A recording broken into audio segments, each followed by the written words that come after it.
America's military is stronger than before, but lacks the capacity to fight more than one war with a major power as adversaries such as China and Russia grow more ambitious, according to the 2020 Index of U.S. Military Strength. The Heritage Foundation released the 500-page report Wednesday, grading all four branches of the U.S. military and its nuclear arsenal as marginal based on manpower, equipment, and other factors. That's middle of the road on a five-tiered scale that goes from the worst score of very weak to the best score of very strong. In a subcategory score, the Army got a very strong ranking for readiness, but its overall score was still marginal. The Marines improved their overall score of weak from the 2018 index. As a mother, as a veteran, and as a United States Senator, I can tell you that this year's Index of U.S. Military Strength highlights the real threats which keep me and many others up at night. Senator Joni Ernst, Republican from Iowa, chairman of the Senate Armed Services Subcommittee on Emerging Threats and Capabilities, said at an event pegged to the release of the report. We must stave off threats just outlined and ensure both our allies and our adversaries never question our resolve or our capability, Ernst said. We cannot allow tomorrow to be the day that China makes a calculation that taking Taiwan by force would result in anything but failure. We cannot allow Russia to decide the United States and our NATO allies would back down following a Russian invasion of the Baltic states. The Iowa Republican focused on threats to U.S. interests posed by Russia, China, Iran, North Korea, and terrorist groups, as does the report. In comparing the threats posed by Russia and China, make no mistake, folks, Ernst said, while the Russia strategy is to disrupt the United States, it's China's intent to absolutely displace us. China seeks to expand everywhere America is perceived to be retreating. The Heritage Report calls for the Army to have 50 brigade combat teams, for the Navy to have 400 battle force ships and 624 strike aircraft, for the Air Force to have 1,200 fighter ground attack aircraft, and for the Marines to have 36 battalions. None would be a dramatic increase. An Army National Guard combat veteran who routinely calls out government waste, Ernst stressed that being a fiscal hawk and a defense hawk are not mutually exclusive.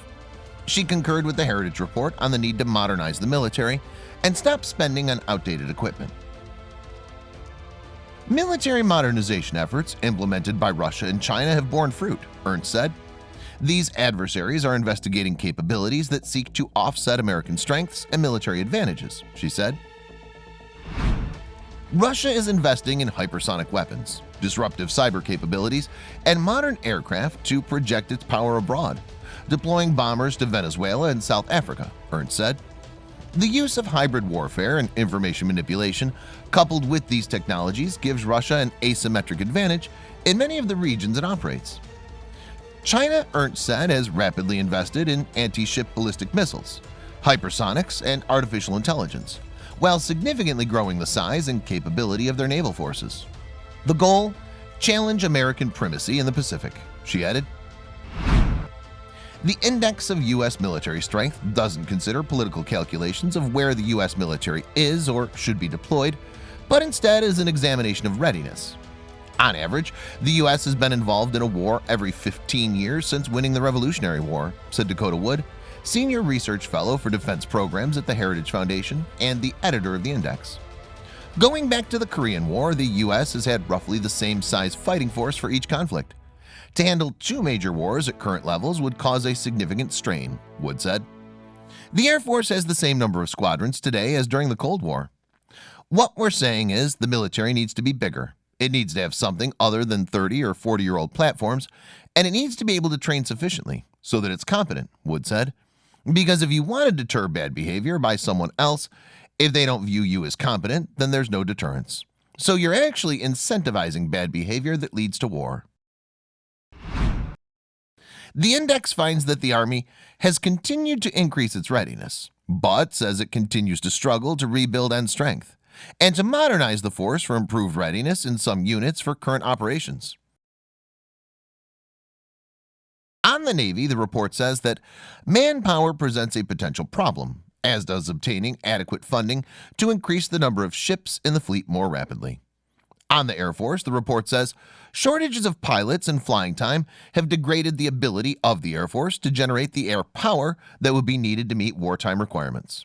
On the Marines, it says, aviation remained one of the largest challenges for the Corps in 2019, driven by sustainment challenges within its legacy fleet of aircraft and shortfalls in key maintenance support personnel. Regarding the U.S. nuclear capability, the report concludes, the U.S. is not taking full advantage of current technologies to field modern warheads that could be designed to be safer and more secure with increased effectiveness and could give the United States better options for strengthening a credible deterrent.